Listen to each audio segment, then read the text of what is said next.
Almost 2 years have passed since that terrible day.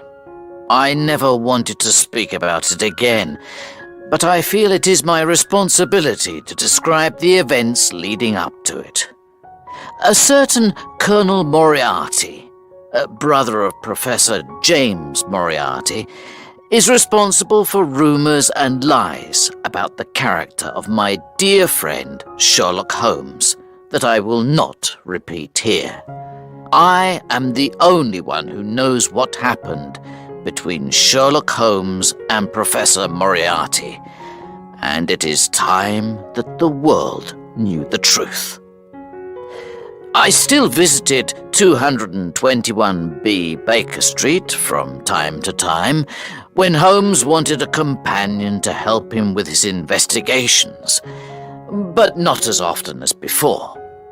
In the final year of my visits, Holmes spent more and more time alone. The mystery he was trying to solve occupied a lot of his time, but he wouldn't speak about it, not even to me. One day, in early spring, I received a letter from France. Dear Watson, I am working in France for the French government on an important matter that will take me many months to solve. The weather is good, but the food is not so good. I hope all is well with the surgery. I will write again soon. Sherlock Holmes. From the letter, it seemed clear that I would not see him for some time, so you can imagine my surprise when only a month later he appeared at the window of my surgery. He looked pale and very worried. He entered at a door around the side. I know what you're thinking, he said before I could speak. I look terrible. I watched as Holmes went around the room making sure all the windows were locked. He closed the blinds. Holmes, what's the matter? I asked.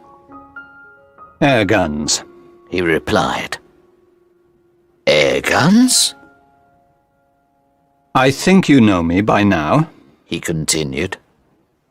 I am not a nervous man, but there's a difference between stupidity and courage.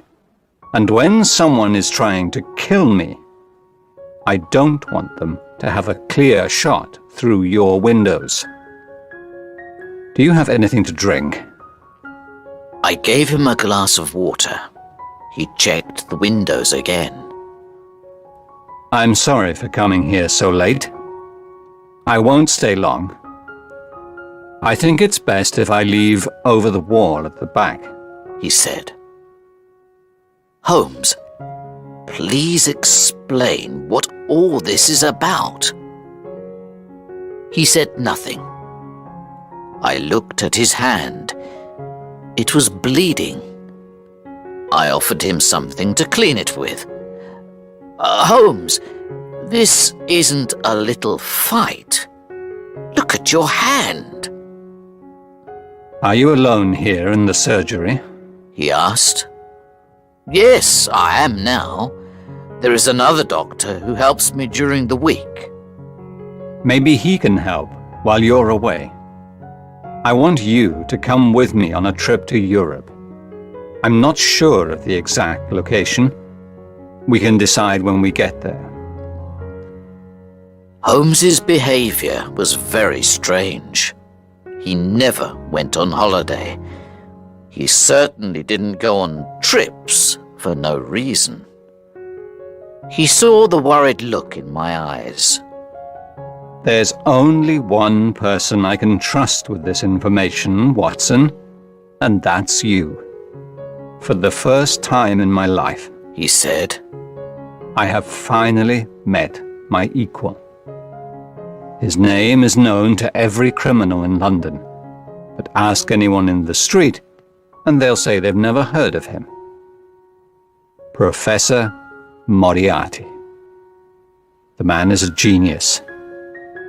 He's a criminal mastermind. Moriarty? A mastermind? You see? He laughed. No one knows the real Moriarty, but I do. The man is responsible for half the crimes in London. I could continue working for the French government. It's a nice life. It's well paid. But I cannot rest until Moriarty is in prison. Half the crimes in London? I repeated. But if you really believe this, why haven't you asked Scotland Yard to arrest him? Do you have the evidence? Crimes happen all the time. The criminal is caught. Sometimes they go to prison, then someone pays money and they go free. Sometimes they are never found. The important thing is that the man who controls everything is never caught. No one must ever suspect him. But what does he do? Everything and nothing. He is a well-educated university professor and one of the greatest mathematicians in Europe. At the age of 21, he wrote a thesis that was read all over the world. He was offered a job at a university. He worked very hard, but not towards anything good. He moved to London, where he has chosen to use his extraordinary brain for a life of crime. No one knows the criminal world better than I do. For years, I have known that there is someone else behind the crimes I investigate. He is like a spider that sits in the center of a very large web. He plans, he sits, and he waits. He makes the threads, and I follow them. In 3 days' time, with my information, they could arrest Moriarty and all his men. But if I take one step in the wrong direction, then all my work counts for nothing. I was sitting in my chair, thinking about a case this morning, when a man walked into my room. I knew him immediately. His forehead was high, his skin was pale, and his shoulders were round from the time spent in his study.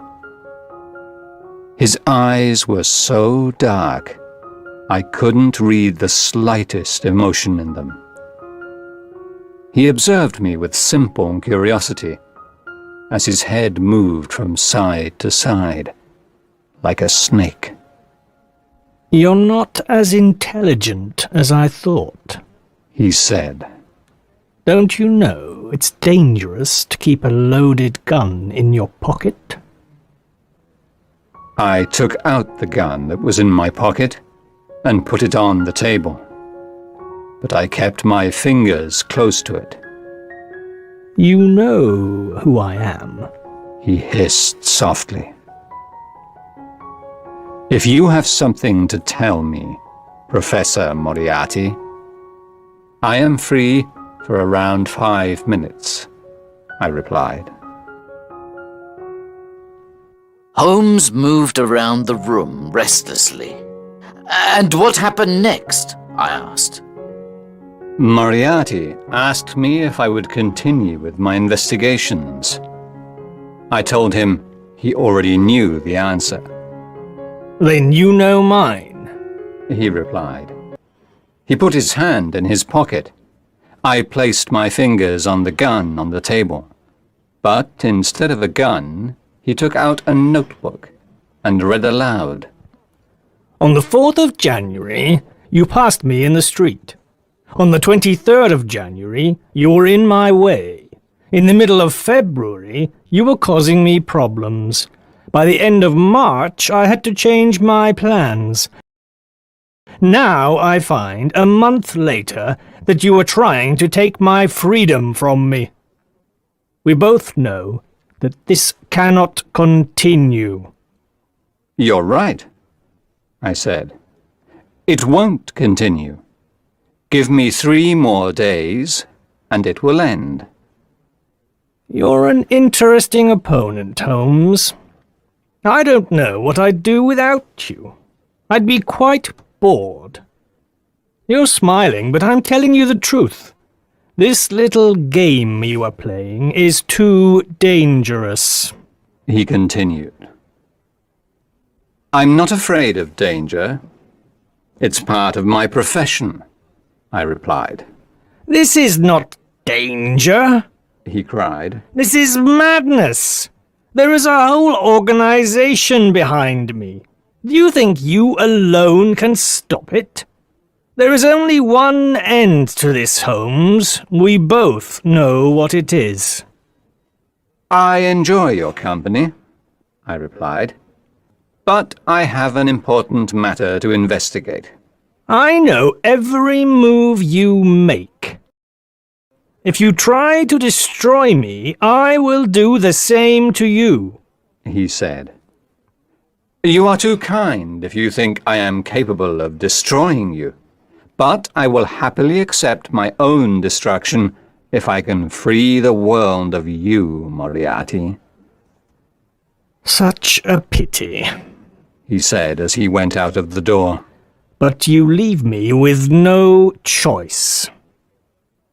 Moriarty is a man of his word, and he doesn't waste time. On the way here, I almost lost my life 3 times. First, a carriage with 2 horses came towards me at full speed. Fortunately, I jumped from the road just in time. Then, as I was walking around the corner, a stone fell from the top of the town hall. It missed me by the smallest amount. Finally, on the road to your house, a man attacked me. I hit him hard, and he fell over. I was amazed at the way my friend spoke of these events. He was lucky to be alive, and yet he told his story so calmly. You can understand now, Watson, why I shouldn't leave by the front door. He continued. Holmes, you can't go home. You must stay here. Holmes would not listen. He left, as planned, over the back wall, but only after we had made arrangements for the next day. I'll see you tomorrow morning, He said. Take this note. Follow these instructions carefully. Do exactly what it says. Destroy it afterwards. Where will I meet you? I asked. I'll see you on the train. The 3rd carriage from the front is reserved. The next day, I followed Holmes's instructions. I did not take the first cab that arrived outside my door, or the second. I took the 3rd. I gave the cab driver an address to take my luggage to. I got out early, 10 minutes away from the station. I ran around the corner where a horse and carriage was waiting. He didn't ask for my destination. He took me directly to the station. When I arrived, I was just in time for the express train that connects with the ferry to France. I ran as fast as I could, and I saw a porter taking my luggage to a carriage. There was a reserved sign on the window, and I got in. There was a man in the carriage, but it wasn't Holmes. It was a priest. I was confused. Holmes said the carriage was only reserved for us. I sat down, and the train left the station. Where was Holmes? After last night's events, I was very worried for my friend's safety. Then the priest spoke. It's good manners to say good morning, Watson. Within moments, I realized that Holmes, disguised as a priest, was sitting before me in the carriage. We must be careful. There's Moriarty now, he added. I looked out of the window and saw a man running towards the train, shouting angrily at the guard. I could see his large forehead and small dark eyes in the distance. Holmes smiled, sat down, and took out a newspaper. Holmes, this can't continue. Tell the police they have to arrest Moriarty. They can hold him until you have all the evidence they need. No, replied Holmes. There are too many fish in this net, and I intend to catch them all. Now, we must plan what to do next. Moriarty will soon catch the train. How? I asked. This is the express train. There aren't any faster trains. Think, Watson, sighed Holmes. Moriarty is as intelligent as I am. Imagine I'm Moriarty. What would I do? You could hire a private train. Precisely. 55 minutes later, the train stopped at a station. Quick, said Holmes. We're getting off here. What about our bags? I asked. They'll arrive in Paris, where one of Moriarty's men will wait for us to come and collect them. We won't be there, of course, because we're getting a ferry to Belgium. We'll buy new bags and new clothes on the way. We jumped off the train. Holmes pulled me to the ground and we hid behind some bags on the platform. I watched as the train left and our own luggage disappeared. At that same moment, another train passed by on another platform, going at full speed. A man looked out of the window. We saw the face of Professor Moriarty. We guessed his plan, said Holmes. We're lucky. He didn't guess mine. On the third day of our travels in Europe, Holmes sent a telegram to the police. Later that evening, he received a reply. I knew it, he cried. Have they caught Moriarty? I asked. He shook his head. He has escaped. You should return to England, Watson. Moriarty will try to find me. No, I said. I'm going to come with you. We discussed the matter for over an hour until Holmes became bored and agreed that I could stay. Holmes decided it was best for us to walk from France into Switzerland with the help of a local guide. One day, after days of walking, we sat down on a pretty area of grass to eat. I looked up and saw a huge rock falling from the top of the mountain towards us. I jumped out of the way and pushed Holmes to one side. I was surprised the guide didn't try to help. He told us coldly that rocks often fell from the mountain. It was wise to be careful. Who's there? I cried. I ran up the hill, but there was no sign of anyone. Holmes decided to change our plans.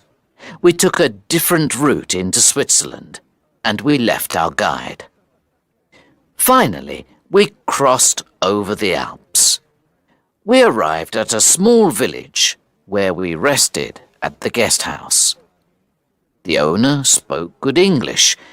He knew London well from his time there in one of the city's finest hotels. He told us about the sights in the area. You really must go and see the Reichenbach Falls, he said. They are a beautiful sight at this time of year. You should stay another night. We said we had no plans to stay longer, and that we would continue to the next village of Rosenlaui. But Holmes agreed that we should see the falls first, as we weren't far away. After more than an hour along a steep, narrow path, we heard the falls. The water from the melted snow from the mountains fell into the depths below with a sound like thunder. The path ended at the waterfall.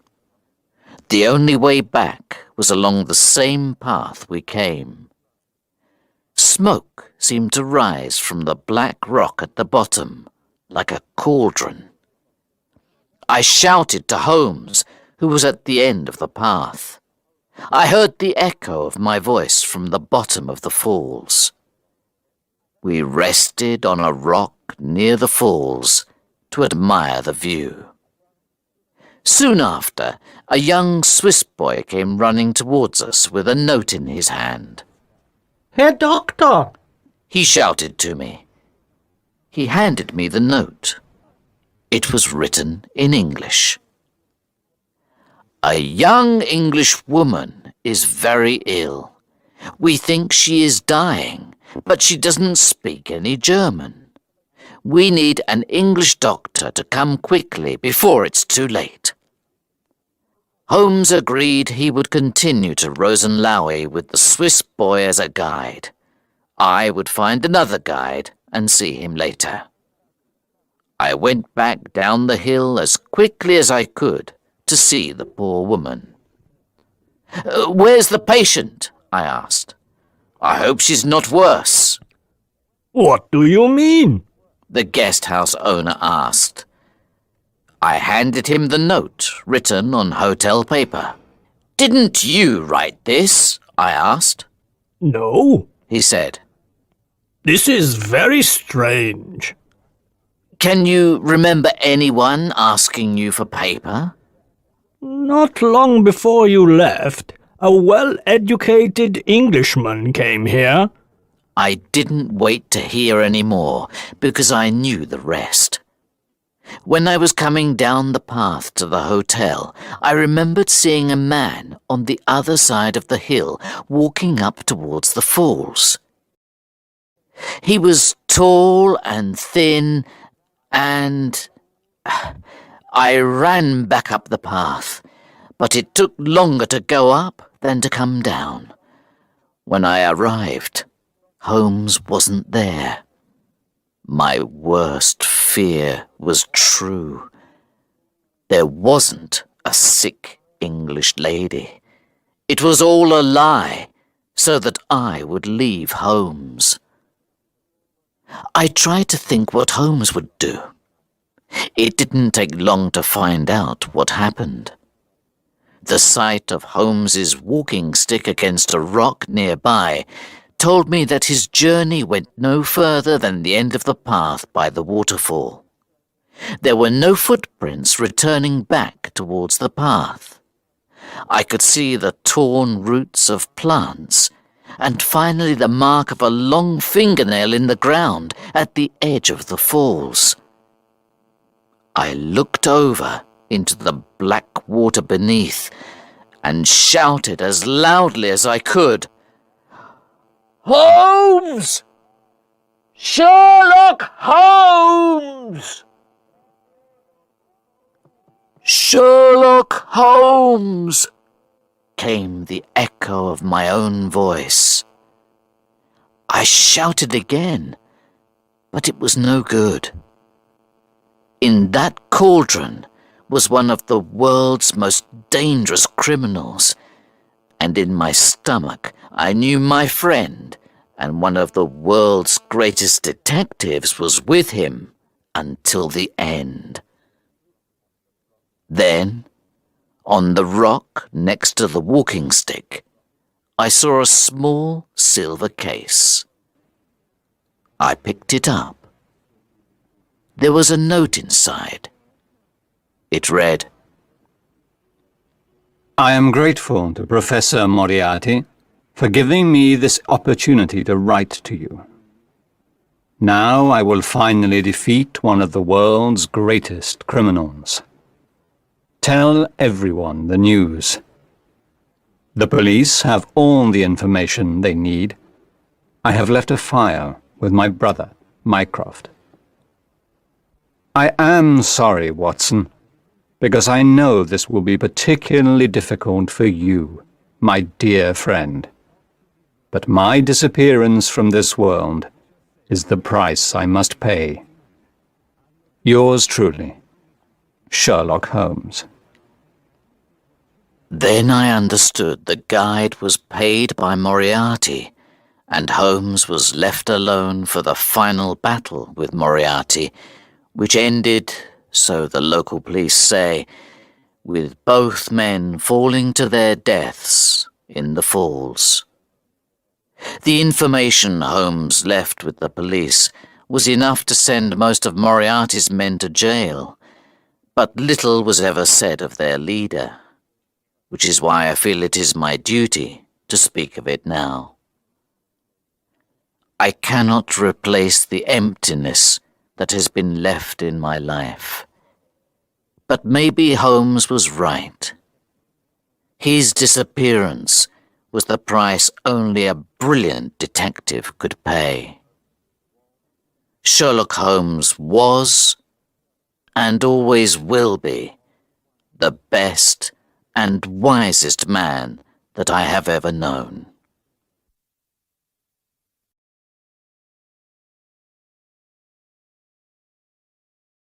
Kilometre लंबाई के साथ ये project बहुत ही शानदार upgrade होगा city के infrastructure के लिए और किलोमीटर लंबाई के साथ ये प्रोजेक्ट बहुत ही शानदार अपग्रेड होगा सिटी के इंफ्रास्ट्रक्चर